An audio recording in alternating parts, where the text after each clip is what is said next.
Olá, nós somos Gabriel Arantes, Maria Célia e eu, Maria Clara, alunos do IPS Campus Vitória, e nessa apresentação vamos falar sobre o diagrama Hertzsprung-Russell e sobre sua grande relevância como ferramenta para entendermos melhor o universo e como os corpos celestes se organizam nele. Olá, eu sou a Maria Célia e vou falar um pouco sobre a introdução e sobre o histórico. O diagrama Hertzsprung-Russell, conhecido também como diagrama HR, é um gráfico de distribuição que relaciona a luminosidade de uma estrela com sua temperatura efetiva. Além disso, ele também nos mostra a classe espectral dessa estrela.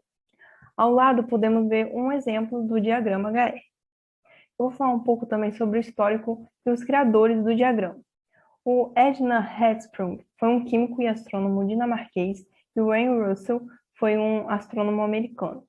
Ambos desenvolveram uma técnica para graficar a magnitude absoluta de uma estrela em função da classe espectral. O diagrama HR foi publicado independentemente pelo dinamarquês em 1911 e pelo americano em 1913. E no ano seguinte, o diagrama ficou conhecido como diagrama HR. O Edna descobriu que as estrelas da mesma cor podiam ser divididas entre luminosas, que ele chamou de gigantes, e estrelas de baixa luminosidade, que ele chamou de anãs. O Russell estendeu o estudo de Hertzsprung comparando a luminosidade com a cor, e com isso encontrou resultados semelhantes com Hertzsprung alguns anos antes. Ele encontrou que, dentre a maioria das estrelas no céu, que é estrelas anãs, dentre essas estrelas, as azuis são mais brilhantes que as amarelas, que por sua vez são mais brilhantes que as vermelhas. Pode passar, Gabriel.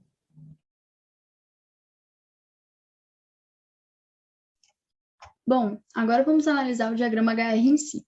Essa é uma imagem dele, e esses pontinhos ou bolinhas representam as estrelas. As mais notáveis estão enumeradas. Quanto mais acima do diagrama estão as estrelas, maiores elas são, maior a sua luminosidade, ou seja, a energia que ela emite, consequentemente, quanto mais abaixo do diagrama, menores elas são e menor a luminosidade delas também. Quanto mais à esquerda do diagrama, maior é a temperatura na superfície, mais quente é a superfície dessa estrela, chegando a 30.000, 20.000 Kelvin. E também, quanto mais à direita, né, mais fria é essa superfície. Também é notável no diagrama HR as regiões, como, por exemplo, lá no topo, as supergigantes, abaixo delas, as gigantes, a sequência principal, que eu vou falar a seguir, e as anãs brancas bem na parte de baixo do diagrama, que são bem pequenininhas. Pode passar para a sequência principal, Gabriel.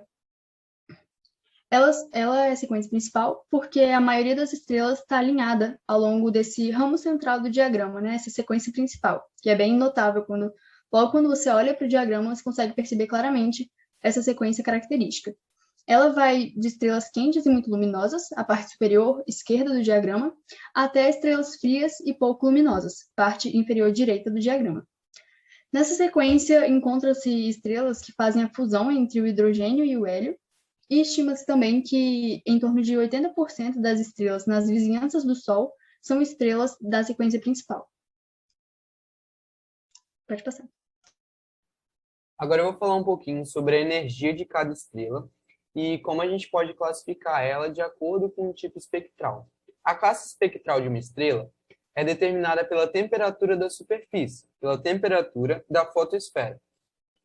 Em 1905, Hertzsprung, independentemente do Russell, constataram que a luminosidade das estrelas tendem a diminuir quando o tipo espectral varia de O até M.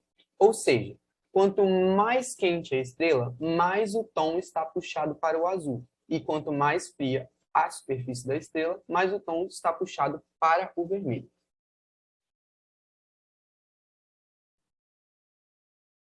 Agora eu vou falar um pouquinho sobre alguns casos especiais, algumas sequências, né, desse diagrama HR. Uma sequência notável são das gigantes vermelhas, supergigantes azuis, anãs brancas, anãs marrons e estrelas de neutro.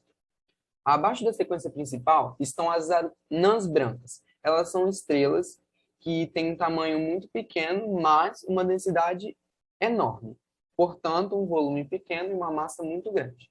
O destino final da maioria das estrelas que a gente consegue ver no nosso céu vai ser se tornar uma anã branca, pois essas não possuem massa suficiente para se tornarem uma supergigante vermelha ou uma gigante vermelha, né?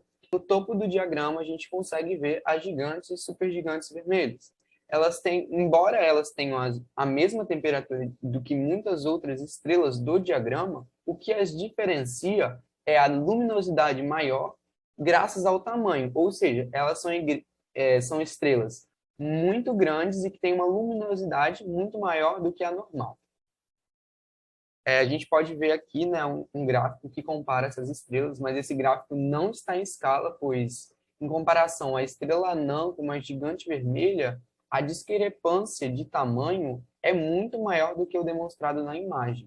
E a anã branca também é menor, mas ela tem uma massa grande, né, porque ela é super densa. Agora eu vou falar um pouquinho sobre a evolução estelar e como essas estrelas se desenvolvem e como elas vão se tornar uma gigante vermelha, uma supergigante ou vão causar uma supernova, né?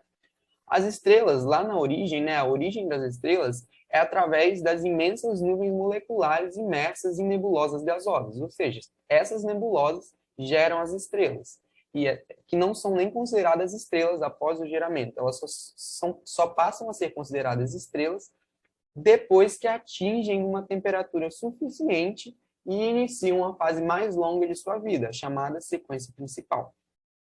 Essa sequência principal depende da quantidade de energia interna, ou seja, o tempo de vida da estrela vai depender diretamente da massa da estrela e a energia que ela tem dentro dela, né? E quão rápido ela gasta essa energia. Claro, a massa, então, está diretamente relacionada à quantidade de energia e a rapidez com que uma estrela gasta essa energia está relacionada com a luminosidade. Após consumir todo o hidrogênio do núcleo, essas estrelas se saem da sequência principal e aumentam a sua luminosidade, ou seja, as estrelas que conseguem consumir o hidrogênio do núcleo, lá do núcleo, elas vão aumentar a sua luminosidade, ou seja, elas vão perder calor mais rápido e vão se tornar gigantes vermelhas, que são bem mais instáveis. Agora, continuando, né, qual que é o fim dessas estrelas, que a gente chama de morte estelar, né? O fim dessas estrelas vai depender, como tudo até agora que eu falei, da massa da estrela. Se a massa da estrela for 10 vezes menor, até 10 vezes menor do que a massa do Sol, quando essa tiver queimado todo o hélio do núcleo, se tornará uma anã branca. Ou seja, ela vai liberar uma nebulosa planetária e se tornará uma anã branca, que é uma estrela que está fora da sequência principal, muito pequena e supermassiva, ou seja, grande densidade, né? E se essa estrela tiver uma massa maior que 10 vezes a do Sol, ela terá uma morte catastrófica, que é quando acontece uma supernova. Essa supernova acontece e é gerado ou uma estrela de nêutrons ou um buraco negro. Se for uma massa muito superior à do Sol, será gerado um buraco negro, né? Aqui a gente pode ver essa demonstração, essa imagem demonstra, desde a origem até como que as estrelas vão acabar.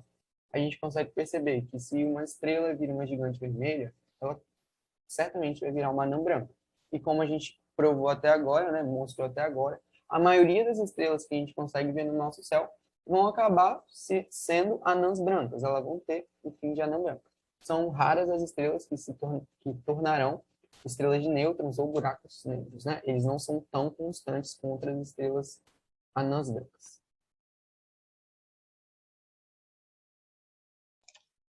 Para finalizar, qual é o impacto do diagrama Hertzsprung-Russell? Qual a sua importância? Bom, o diagrama é uma ferramenta muito significativa no estudo de evolução estelar, além de ter relevância também na determinação das distâncias e das idades das estrelas.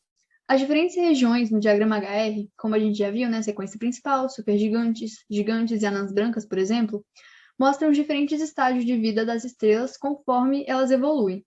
Isso mostra seu grande impacto, porque assim os astrônomos podem conhecer a estrutura interna e o estágio evolutivo, por exemplo, de uma estrela, apenas determinando sua posição no diagrama.